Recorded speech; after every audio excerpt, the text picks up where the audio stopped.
The McAlvany Weekly Commentary, covering monetary, economic, and geopolitical news events. China is but one source of risk today. An upset of market expectations here in the U.S. is another. And we have Powell on Wednesday. We have non-farm payrolls on Friday.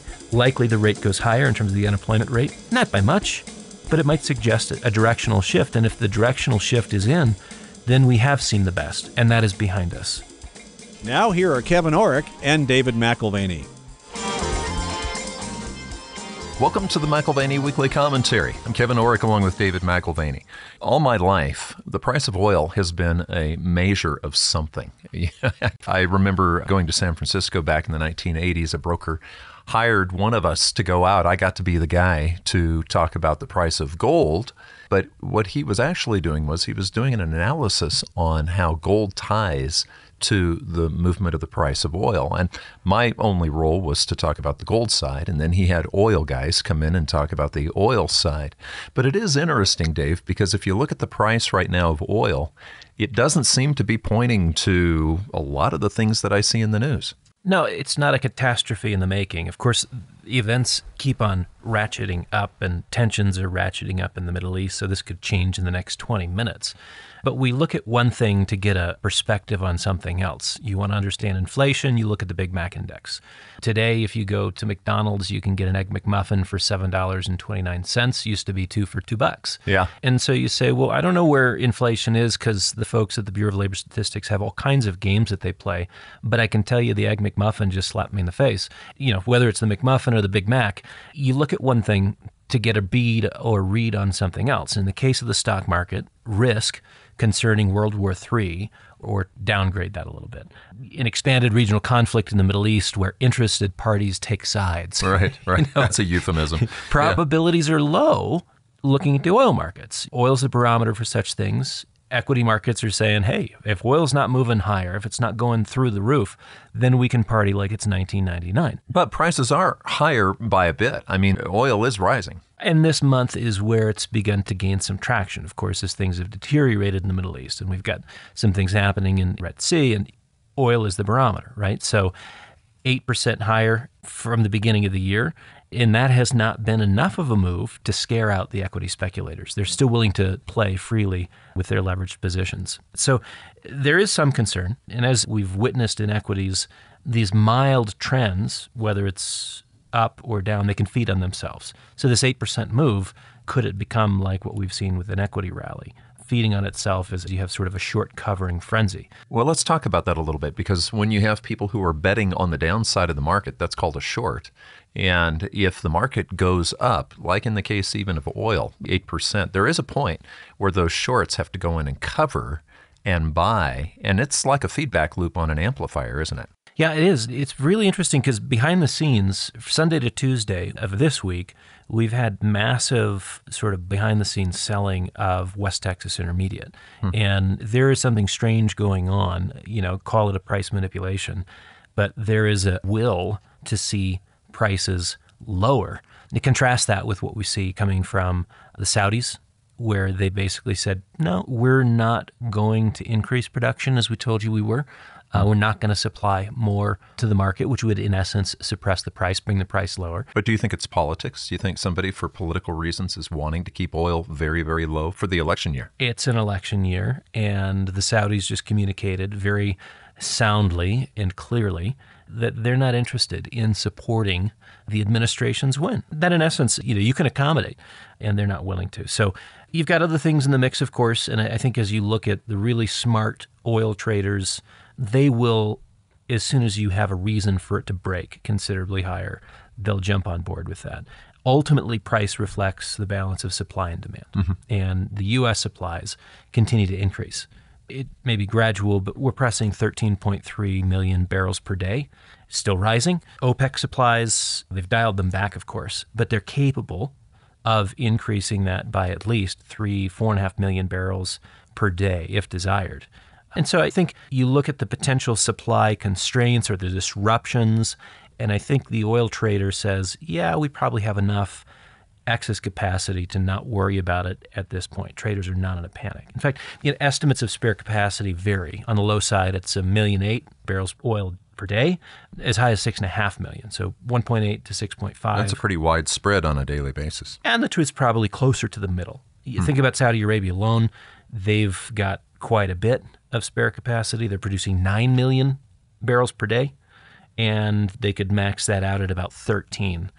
Do the quick math on that, 45% increase from current production. So what is the supply demand globally? I mean, let's put that in perspective. Yeah, they use, call it 100 million barrels per day. Okay. And maybe we're talking 102, 103.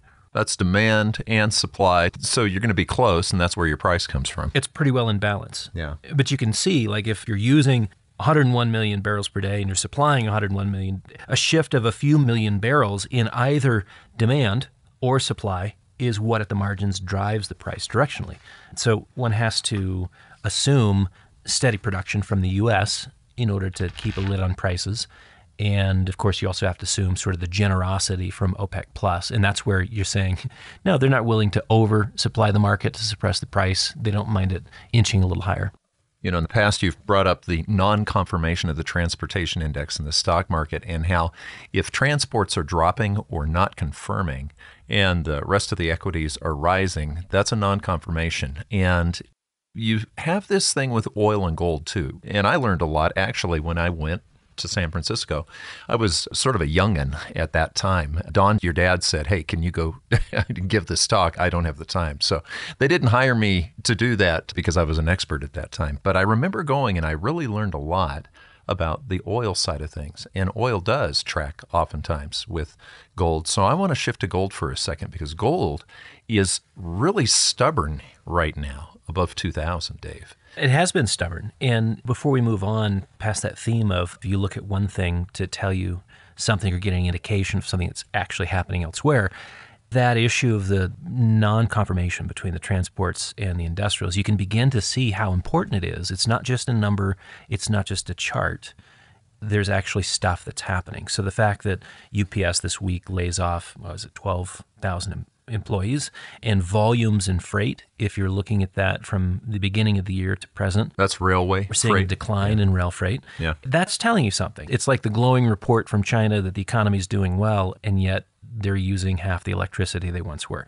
That would be an example, hypothetically, of an inconsistency. You'd say, no. If the economy is booming, they would be needing more electricity, right? And so you look at one thing to get an idea of what's happening someplace else. The transports are telling you that the move in the Dow is unreal and it's unsustainable. And this is, in fact, a bear market correction.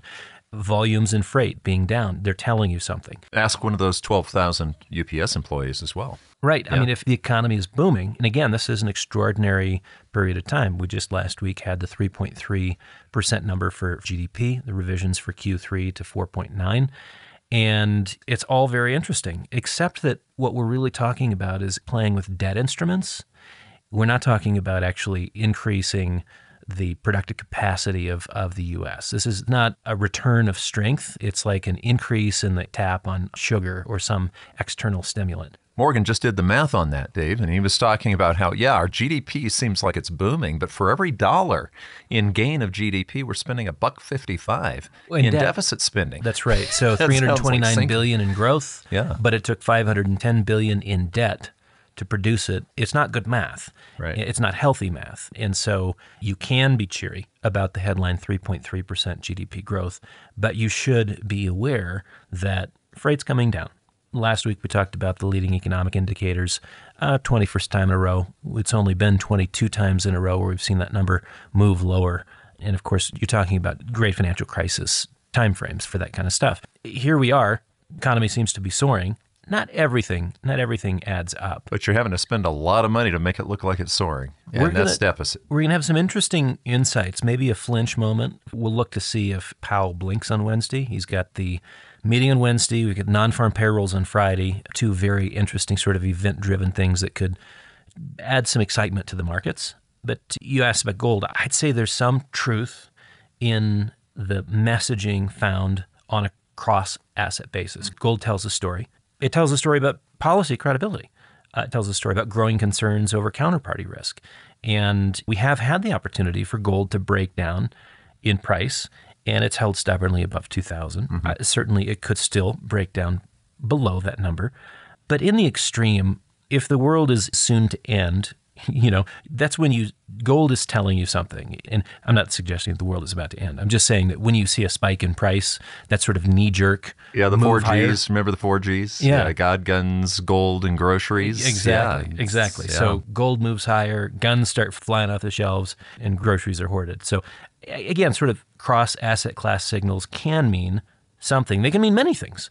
Just to give you an example, the spike in gun purchases typically indicates a Democratic or an anti-Second Amendment policy shift being on the horizon. That's not every time, though, is it? We had an exception here recently. During COVID, Yeah. 8 million purchases, predominantly in blue states, presumably more of a Democratic expression of angst in the context of COVID.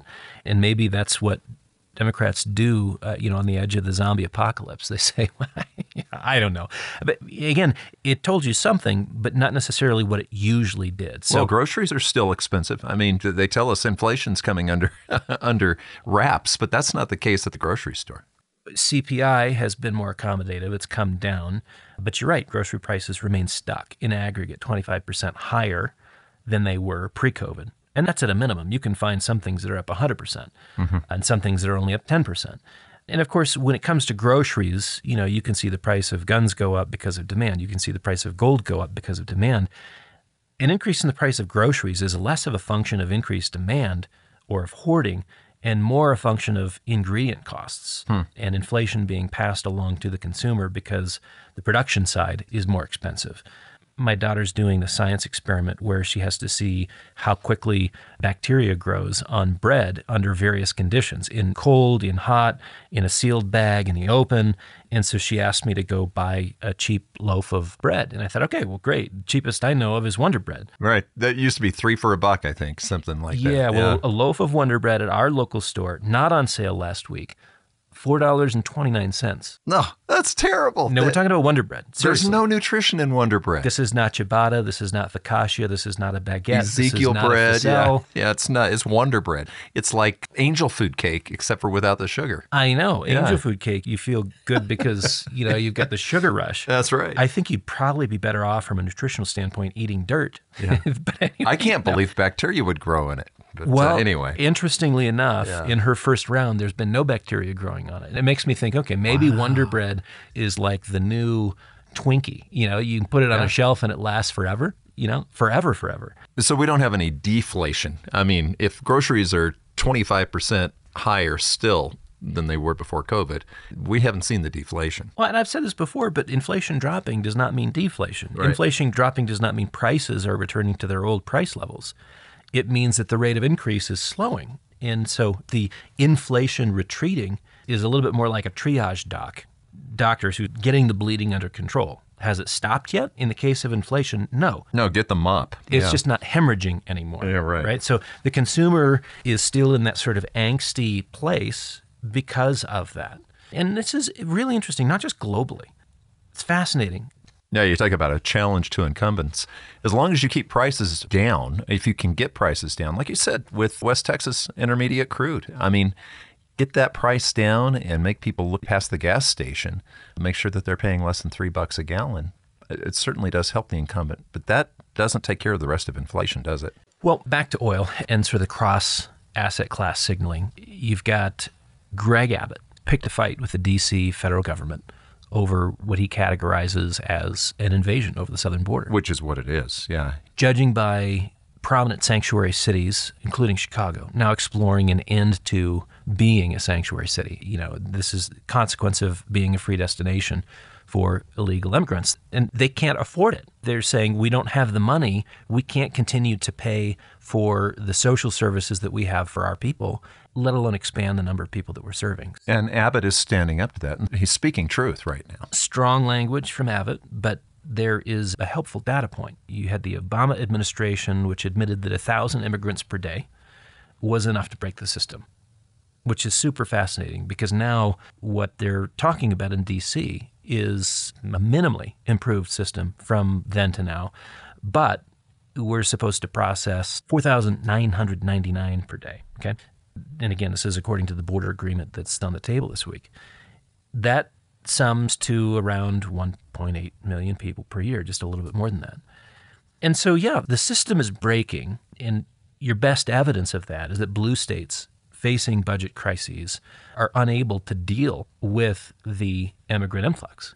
Yeah, Dave, I was there when you met the now Governor Greg Abbott, and I was so impressed. You were about to give a talk to our clients in the same hotel that he was talking to his people, and one of the people who was working with him knew of you, knew of your dad, knew of our company, and wanted him to meet you. And I remember he's in a wheelchair. I was so impressed with him as far as the way he engaged with you. This was a man who truly believed in an idea.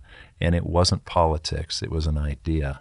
And I remember you guys standing there for quite a while before both of you spoke in different rooms, and the engagement that you had, because he knew he was talking to somebody of like mind. I'm always impressed when someone listens well, and particularly before they speak, and they ask questions and they pay attention to what you're saying, and aren't sort of trying to lead the conversation and move on to the next thing with their agenda. That was impressive to me. Yeah, he asked you questions. He wasn't trying to talk about who he was. When I think of a politician that I could support, I do think about people, not political parties. And that puts me on the wrong side of the fence sometimes with family who would say, you've got to vote the party line. And I'd say, no, actually, I'm interested in the integrity of the person. So regardless of party, here happens to be a Republican I would support with time and treasure. He's a man, regardless of party affiliation, that's interested in people over power. And I've met some really slimy politicians. And I've known lawyers that are no different, indistinguishable from blood-sucking creatures. He's neither of those. He was a state attorney general. He was a member of the Supreme Court before he became governor of Texas. He's got backbone, and he's got it. Maybe it's supported by 2 steel rods, but he's got it. You may know the story, but imagine lining up your professional life. You're in your early 20s. You've already gone through your undergrad. You're in law school. One day you go out for a run, and a tree falls on you. Is that what happened to him? Yeah. I really didn't know the story. No, a tree falls on you. And some people would grovel and complain about bad luck, and others, and I think this is Governor Abbott, see adversity as something to overcome. Adversity does not define you. What defines you is how you respond to it. You define your response to adversity. When I think about him, you know what I hear? I see in his story a demonstration. This is a beautiful parallel to so many that want to be here in the United States. And I think this is where open arms are a good idea, particularly if you know who you're embracing. But you're talking about seeing adversity, not being depressed by it, but do something about it. And I see our immigrant community as our most powerful asset, not our biggest liability. Now, having said that, you look at how we're handling it, and we don't know who's coming across the border. We don't know how many of them are military aged and could be a potential threat to America. I mean, we've got major issues, right? But it's how we're processing it. Well, it's controlling the flow, Dave. You know, we've got a dam here for Lake Nighthorse. And if they want to release a little bit of water, they do. But if the dam were to break, this is what Greg Abbott is basically saying. The dam is broken. We have to find some way of regulating this. But Dave, he entered the fray of politics, okay? And he is fighting the fight, but he's fighting against the federal government. Do you think what happened recently with the federal government and liquid propane, do you think that the Biden administration is actually using unfair tactics against all Texans because of Greg Abbott standing up to them? I got to tell you, I'm driving into work, and I listen to a variety of things on the way to work. Sometimes it's NPR, and this morning was NPR. And so they're just flabbergasted. How can this man challenge the Supreme Court? What does he know about law? And I'm like, well, he was on the Supreme Court in Texas, and he was the Attorney General in Texas and a practicing lawyer. I mean, he actually does know a few things about the law. Yeah, but how does this relate to oil? Well, he says no to the federal policy on immigration, again, akin to opening the floodgates. 5 times the volumes the Obama administration admitted would break us, which I think is absolutely fascinating. And Biden immediately has a policy shift in terms of permitting for LNG plant expansion, which limits our ability to export LNG to the world. Now, maybe it's retaliation, maybe it's not, but you're talking about impacting a dozen future projects. And of course, this may be more to the point, there is street cred that's built through this kind of thing with environmentalists. You know, of course, Biden has to gather as many of the youth voters in as he can. So you do that by stimulating these restrictions. It's interesting because it's within a week's time that You've got Abbott saying no and Biden saying, fine, there's not going to be any permitting for expanding the LNG plants. Very interesting. Most of the largest companies involved in LNG exports operate out of Dallas and Houston. I guess Sempra's in California, but the majority of them headquarter and work out of Dallas and Houston. Terminals are closer to St. Charles, Louisiana. It looks and has the feel of retaliation. 2-week standoff between Biden and Abbott. Is Biden brandishing green credentials in the run-up to November? Because, look, I mean, his approval rating certainly needs it. Yeah, well, speaking of approval ratings, okay, he's got one of the lowest approval ratings ever of any U.S. president. But, if you look, Dave, at the world the way it is, the countries that seem to be large and well-established, their leadership has virtually no approval. And then you have other countries that are growing and moving up. Look at Argentina right now. I mean, even Argentina, you've got this, wow, this is a guy who may be actually speaking the truth and ready to take the shots for it. So Biden's not the only guy with low approval ratings. Well, and this is what I was getting at earlier, that there is a lingering something in not just our economy, but the global economy that has people disaffected, not excited, and really not likely to support the incumbent. And Ruchir Sharma was writing in the Financial Times this week, and he was pointing out that this is, in fact, the record low for U.S. president approval rating late in a first term. And there was an interesting twist, though. As poorly as Biden is doing, he is still well above his peers globally. So that's why I say there's something going on a broader base. Move away from the GOP or the RNC and the DNC. There's something else going on, and it's far more pervasive. Germany, Britain, France, Japan, you're talking about their ratings all below 30%. Japan's prime minister is the least popular in the world at a 21% approval rating. Wow. Yeah, China's a little different.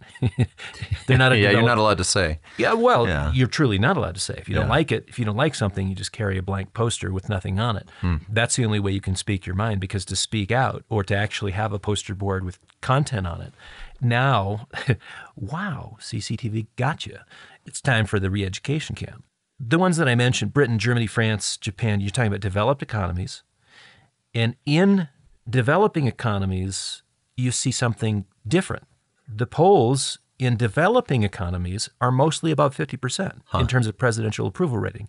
So just think about the dynamics here. You've got higher growth rates and a tendency within developing economies to see a more aggressive increase in income. This is like they're moving into their own, and maybe you're starting off of a lower base, but you feel like your life is improving.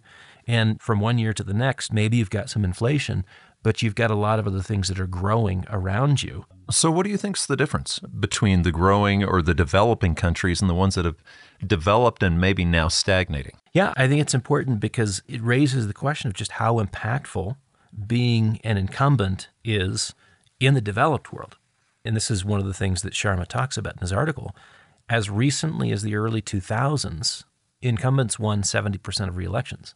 Now it's down to 30%. Wow. What has shifted that the people in power, particularly in the developed world economies, are not that popular anymore. Something is changing in developed world economies. Something is broken. And you can look at a variety of statistics. Income growth in real terms has been under pressure through the past several decades in developed world economies. And I'll tell you what, the most recent bump in inflation has likely inflamed this low level or subcutaneous disaffection. Now it's coming to the surface. And that's regardless of the promises. That's regardless of the pork barrel spending and regardless of the fiscal largesse. Something cynical is brewing. An assumption that entrenched leadership is corrupt leadership.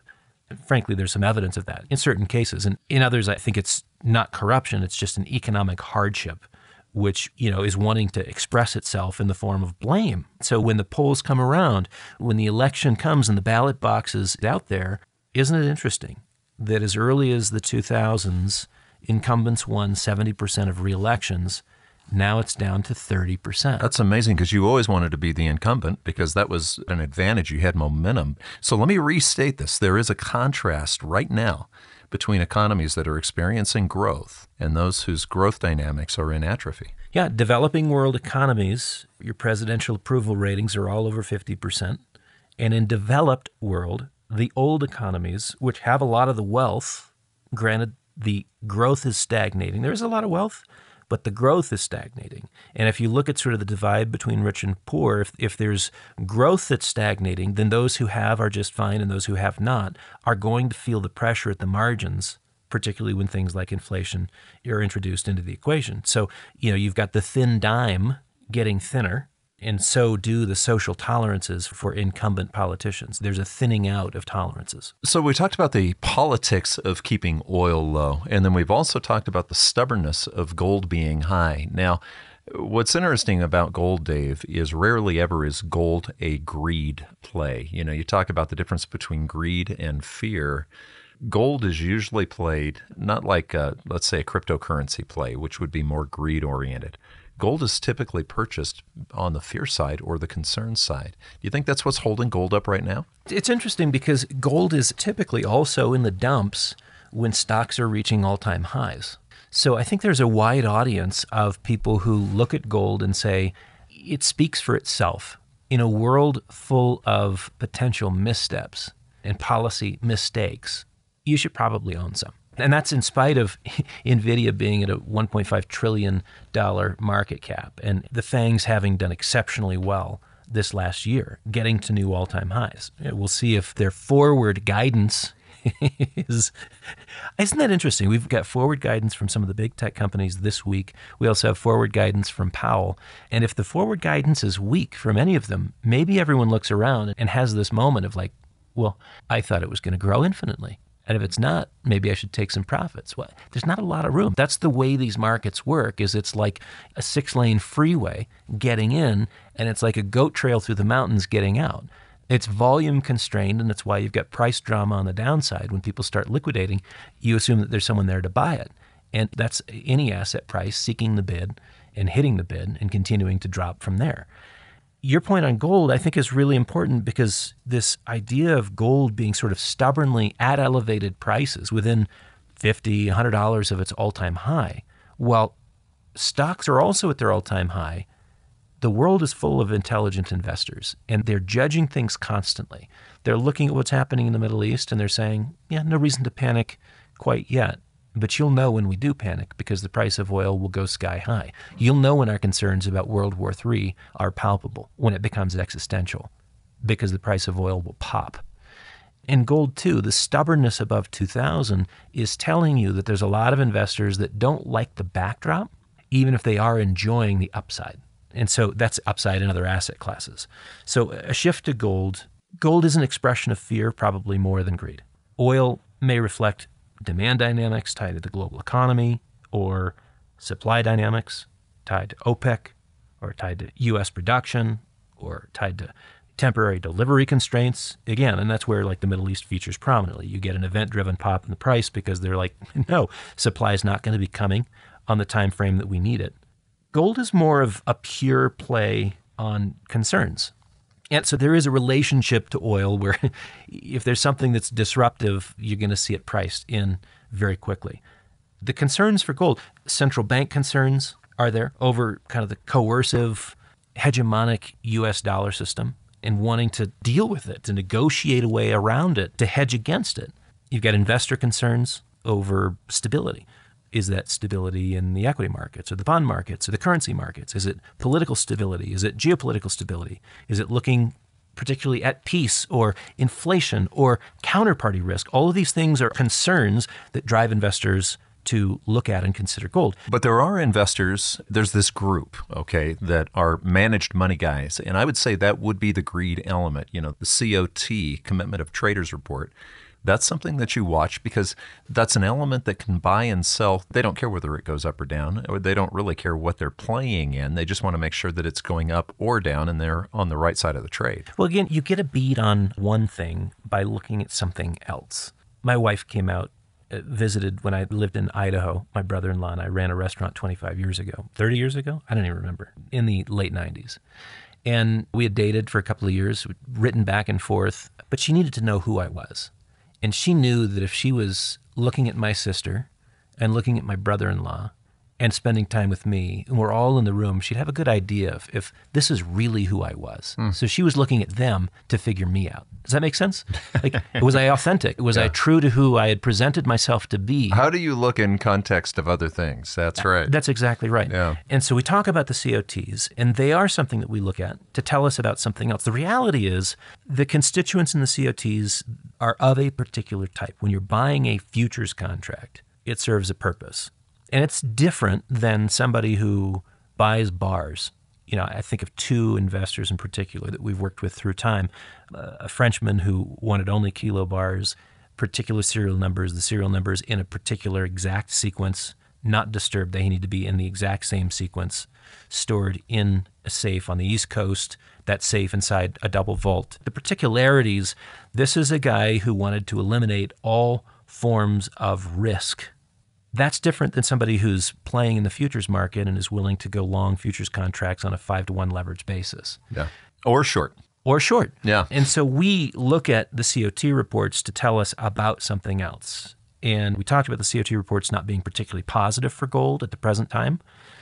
That is a contrarian read on the COT report based on who is buying, because there's multiple categories within the COTs, and it's important to know who is buying and to what degree. So who's buying, who's going long, who's going short, to what degree.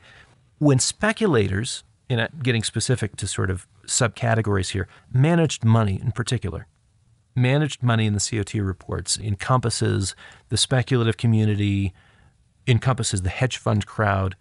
When they're piling into gold, it's often based on short-term opportunism. They're playing momentum. It's not based on a thesis. It's not like the Frenchman I mentioned. Worked with another family, an Indian family, who wanted to have gold stored in kilo bars in multiple locations around the world. In India, yes. In the United States, yes. In Switzerland, yes. A lot of kilo bars.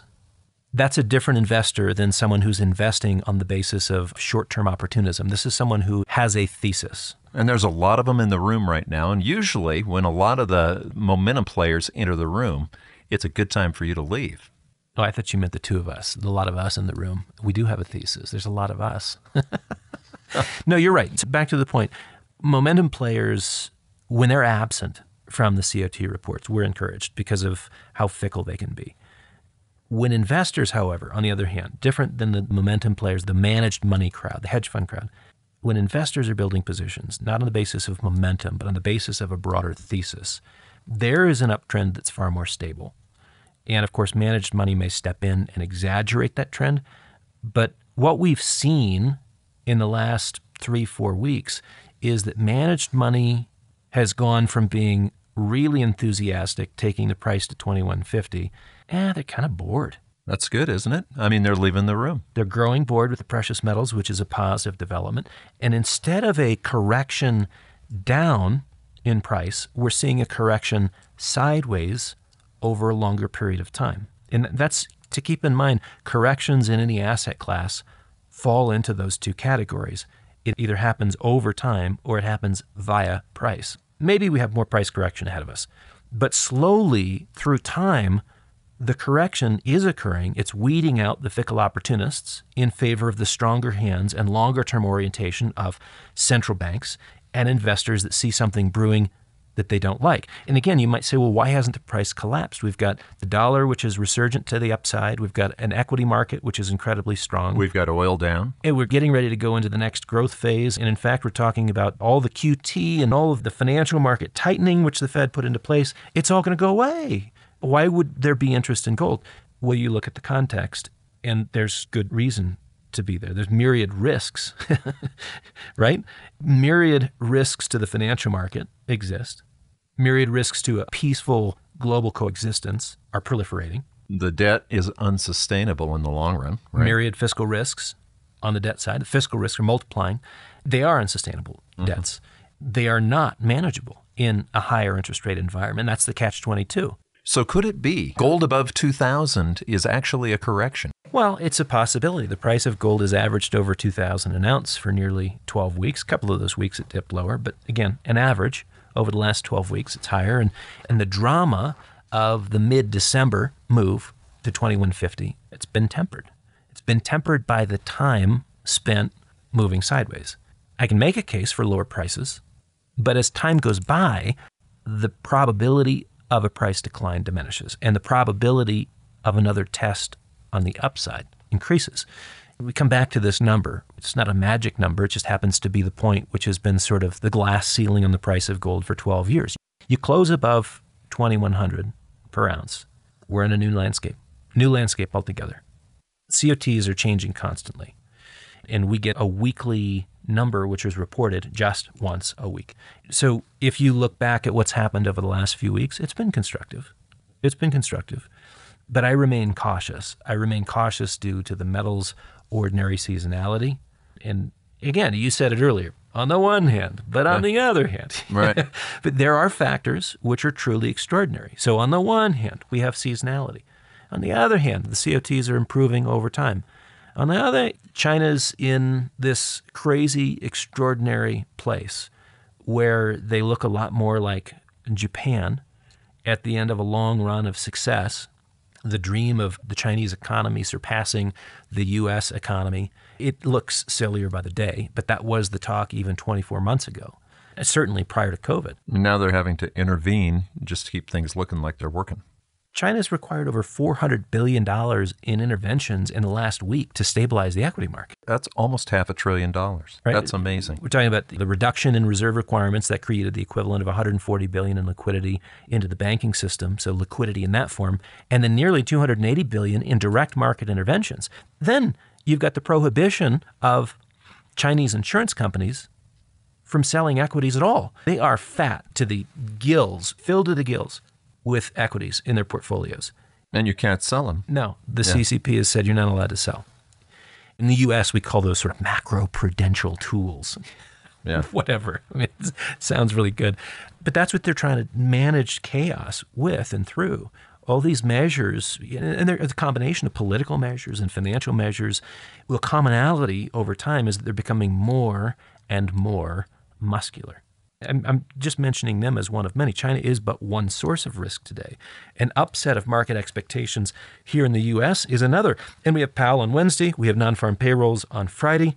Likely the rate goes higher in terms of the unemployment rate. Not by much, but it might suggest a directional shift. And if the directional shift is in, then we have seen the best, and that is behind us. Well, and I talk about market expectations. Haven't the prices already priced in massive cuts, many more cuts than even what Powell might mention if he were to mention any at all? I find so much in life is about managing expectations. And maybe this is just a mental game that I play with myself to lower expectations so I'm rarely disappointed. Call it a coping mechanism. Look, I need counseling for many things. Maybe this is just one of them. But you look at market expectations, and when they run ahead, you know that the consequences can be that much greater. Elevated expectations, when disappointed, offer more severe market outcomes. And market expectations of a rate cut in March were 84% 1 month ago, and they've dropped to between 45 and 50% today. Lowering expectations. But they still expect a rate cut in March. And so this week, Wednesday, when we hear from Powell, he may signal that there will be no rate cut in March, which means that there's a bunch of people out there who will be disappointed. And what about the longer term? We still have the assumption priced into the swaps market of a 135 basis point cut by December of this year. And that's even though the Fed has only ever suggested taking rates down by 75 basis points. But it's already priced in. Nearly 100% difference between what the Fed has said will happen or they think will happen and what the market expects to happen. So we're in that place. The setup this week is pretty interesting. Maybe we get a market upset with expectations being disappointed. Powell meets this week, and the markets are curious if they're going to get balanced Powell, if they're going to get dovish Powell, or a very hawkish Powell. Probably not a hawkish Powell. Maybe a dovish Powell, maybe a balanced Powell. It is a fascinating setup because the markets expect some accommodation. They expect a suggestion of when the first rate cut will occur on our way to 135 basis points by December. And if it's not on target with those expectations, even if it is in the right direction, just not to the degree, the markets are likely to move in the opposite direction. So you get accommodation, you get a reduction of rates or some promise of it. Maybe it's in April, maybe it is in March. But if it's not enough, guess what? Too much built into the expectation profile of the markets it translates to more dramatic downside. You know, when you meet a person who's got high expectations for something and you've got a little bit more experience and you look at the environment that they're making these comments in, you hate to pop their bubble. That's what it's called, Dave, is popping their bubble. When you go, I know you have high expectations, but sometimes, you have to do this as a father. As a father, sometimes your kids might have high expectations, but you don't necessarily see the possibility of that working unless there's big change. And you have to pop the bubble. Is that what we're talking about here? Because, let's face it, look around you. We can't possibly be in the kind of boom that a lot of these expectations are pointing to. Yeah, I think this is where Powell would prefer to be balanced. He doesn't want to pop the bubble. He wants the market to just moderate a bit, and he wants to sort of thread the needle as smoothly as possible. Can't we all just get along? Can't we all just get along? And along. But the market is like that person who shows up at an evening event, and they didn't eat dinner. And they were kind of thinking that dinner was going to be served. And it doesn't matter how I've been there. It doesn't matter how good the hors d'oeuvres are. It's not enough. Right. Like you still have this hunger and you're like, well, I guess I was hoping for more. Yeah. Needing more. That's a dangerous place for the markets to be. Yeah, I come back to gold, and it's this perfect setup where whether it is financial market instability or geopolitical instability or just dealing with the ramifications of having too much debt. And of course, we've got Treasury auctions this week. And, it was only a few months ago that the Apollo guys were saying, look, it's $7.6 trillion in debt that needs to be refunded over the next 12 months. We're living through a fiscal train wreck. And yet we look at market prices, particularly in the equities markets, and everything looks beautiful. Never been better. Never been better. What you're saying is eat before you come. Eat before you get to that party. Or be prepared to be disappointed. Exactly. I think what's shaping up, and I've said this multiple weeks in a row, and I guess I can't help myself but express a little bit of unanchored bullishness on the metals. This is the year that gold breaks 2,100. And as gold breaks 2,100, silver plays catch up. And there are some dynamics there that are very powerful in terms of wealth generation. But when you engage with that idea, and there's a greed aspect to it, recognize that the only reason those metals are moving is on the basis of fear. So before you get real excited, keep in mind the landscape and the context and how confusing this can become. Yeah, wait till you see the silver greed element hit. And we've seen that. About every 10 years, actually, Dave, we see silver outperform gold 2-to-1. And that's a wonderful opportunity for us and our clients. Wouldn't surprise me if 2024 is that year. You've been listening to the McAlvany Weekly Commentary. I'm Kevin Orrick along with David McAlvany. You can find us at McAlvany.com, McAlvany.com. And you can call us at 800-525-9556. This has been the McAlvany Weekly Commentary. The views expressed should not be considered to be a solicitation or a recommendation for your investment portfolio. You should consult a professional financial advisor to assess your suitability for risk and investment. Join us again next week for a new edition of the McAlvany Weekly Commentary.